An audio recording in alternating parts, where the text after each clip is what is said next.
Okay, so we're going to discuss today the last topic in the for the midterm in your HEMA 1. So we have here the porphyria, hemoglobinopathies, and we have also here the thalassemia. So first we have here the porphyria. So porphyria is actually just the defects primarily in your heme synthesis. So as what we have discussed in your heme synthesis, we have that different metabolic pathways where you are producing at the end of that, you are producing the heme that would combine with the globin to form here your hemoglobin. So as a review, we have here the metabolic pathway for the production of heme. So we start here with your glycine plus your succinyl-CoA. Then you have here, you need an enzyme ALA synthase to produce here your ALA. Then two ALA, combine that one to form here the porphobilinogen. You'll be needing the enzyme ALA dehydratase. Then porphobilinogen will be converted to hydroxymethylbilin with your enzyme porphobilinogen deaminase. Then we have here your hydroxymethylbilin, converting that one to your uroporphyrinogen 3 with the enzyme uroporphyrinogen 3 synthase. Then uroporphyrinogen 3 to copro with that enzyme uroporphyrinogen 3 carboxylase. Then, okay, so up to this one. So basically, when we speak about the porphyria, it's because here either you don't have the enzyme and could either be an acquired disorder. So pag wala kang enzyme that become here genetic disorder, so could also be acquired by either your lead poisoning, pwede siyang because of your pregnancy, because also of your severe liver disease or kidney disease. Okay, we classify the porphyria here. So there are two mechanisms here why you have problem with your heme synthesis. Number one could be acquired. Acquired porphyria could be related to your lead poisoning. So we also hear your severe liver disease, alcoholism, and we have also severe kidney disease. Okay, for the lead poisoning interfere with this enzyme ALA dehydratase.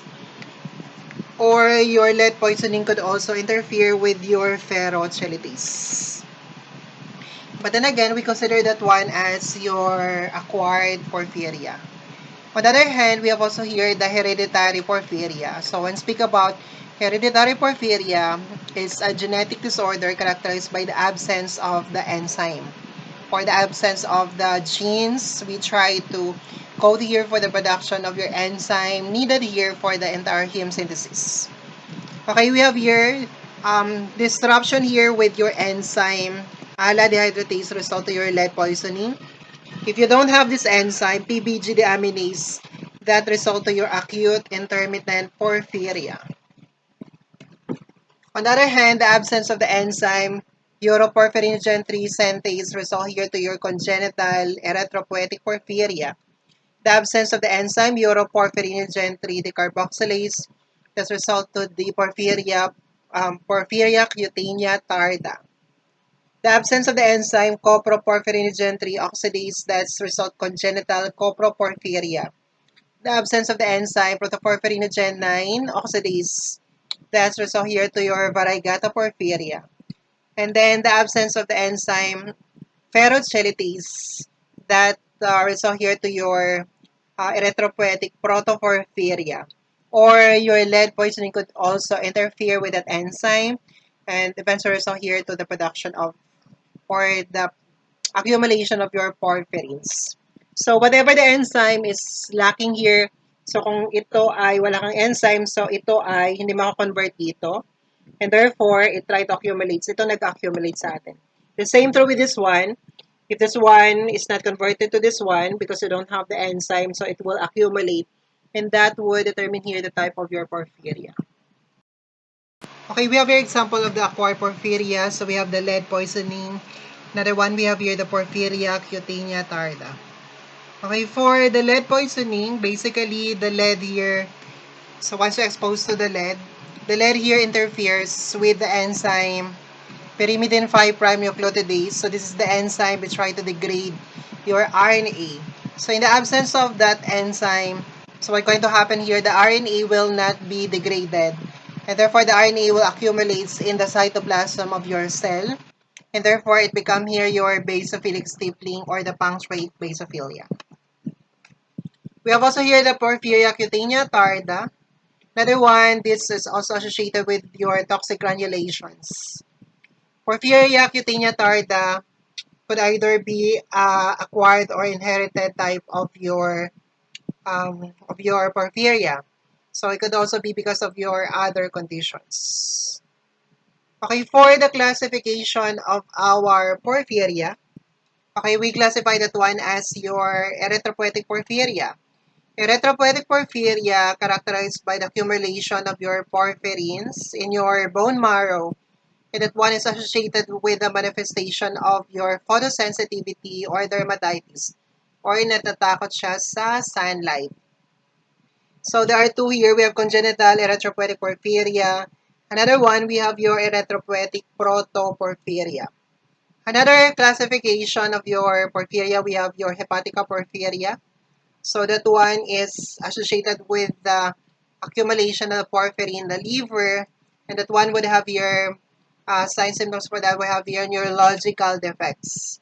And we have also the mixed type where it will have your accumulation of both your porphyrin in the accumulation of porphyrin both in your liver and the bone marrow.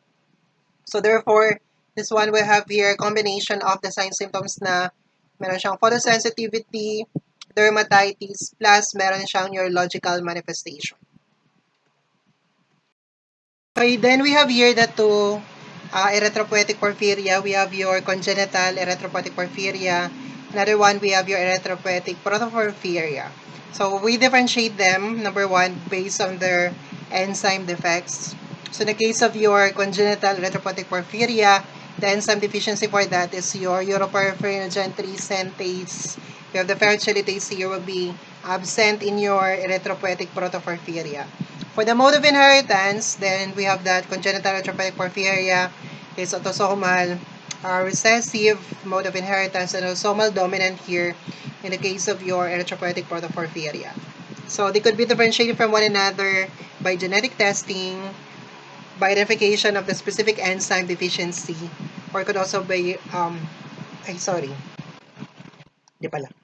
Genetic testing, and we have your specific enzyme quantitation.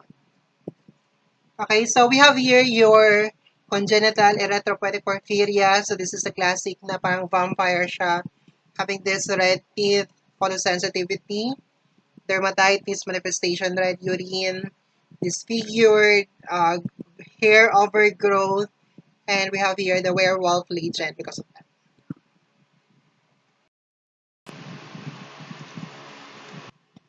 Okay, the next one we have here your hemoglobinopathies. So hemoglobinopathies, we consider that one as your qualitative defects. Other name for that is your abnormal hemoglobin variant. This one, we consider this one as qualitative defects because it involves only here a substitution, a mutation in a particular amino acid sequence in one globin chain. It does not affect the entire globin chain, making that one as a qualitative defects. Okay, hemoglobinopathies is a blood picture of this one is normocytic normochromic anemia. We have here laboratory tests that will help us then to diagnose your hemoglobinopathies. The first one, we have here your solubility tests. So this is applicable here for your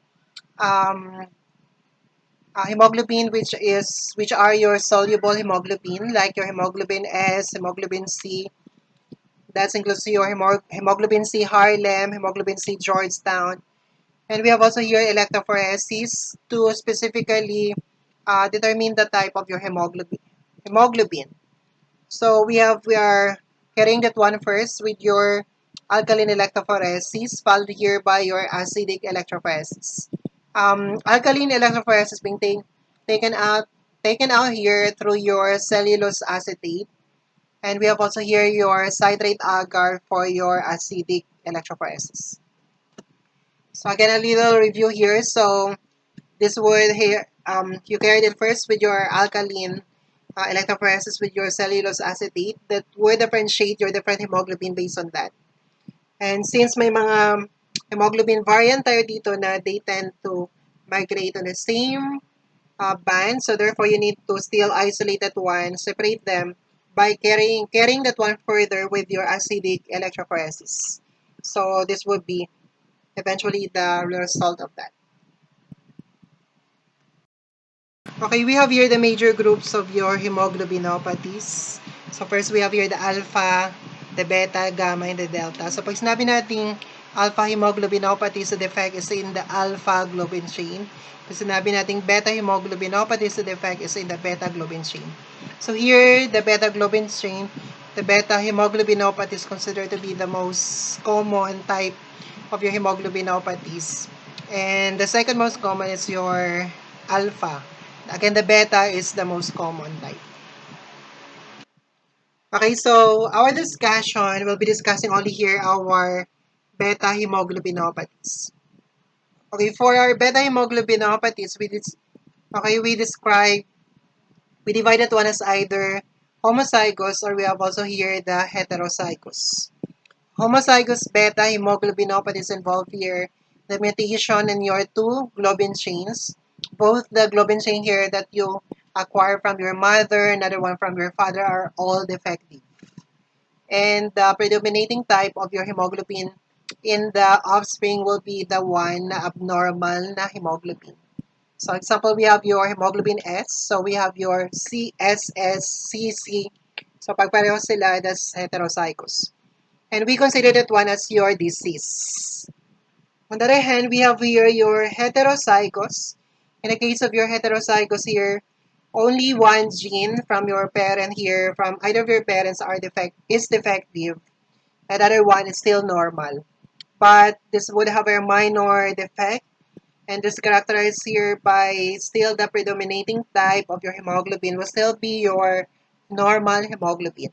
Example for that, we have hemoglobin S as your SC. For the C, we have your AC. So, pag magkaibang letters, so that's your heterozygous. And we consider this one as a trait, okay, rather than a disease. Okay, we have here different types of your hemoglobinopathies.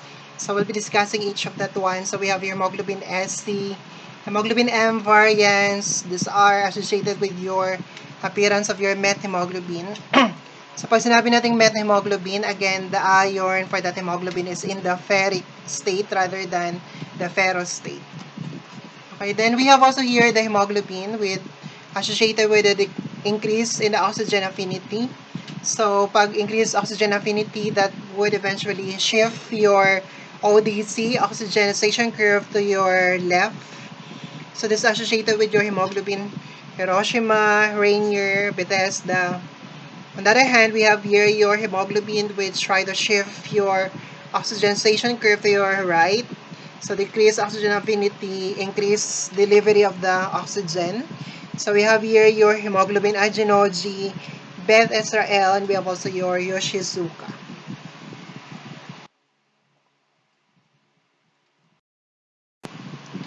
Okay, so we start our hemoglobinopathies here with your hemoglobin S. Okay, hemoglobin S is considered to be the most severe form of your hemoglobinopathies. So this is characterized here by the mutation in the position number 6 amino acid, which is your glutamic acid, which has been replaced by your valine. Glutamic acid is your negatively charged amino acid. Valine is your neutral charge. And that's occurring here on your beta globin chain. Okay, so the mutation here results in the cycling of the red blood cells here once you're exposed here to the decreased oxygen supply, like if the patient undergoing here dehydration. Okay, the problem with this one, once the red blood cell undergoing cycling process, they could not able to return back here to become normal red blood cells. What's going to happen here, since the red blood cell here become sickle cell already, having abnormal morphology, that will be sequestered by the spleen and eventually result here to a painful vaso-occlusive crisis. Okay, and the therapy for that is only supportive. So like if the patient is dehydrated, then you just provide the patient with an adequate hydration. So we have also here pathology related to that. We have here your heterozygous and homozygous mode of inheritance. Again, homozygous here is your hemoglobin S. That's your sickle cell disease. Heterozygous on the other hand is your SC. That's your sickle cell trait.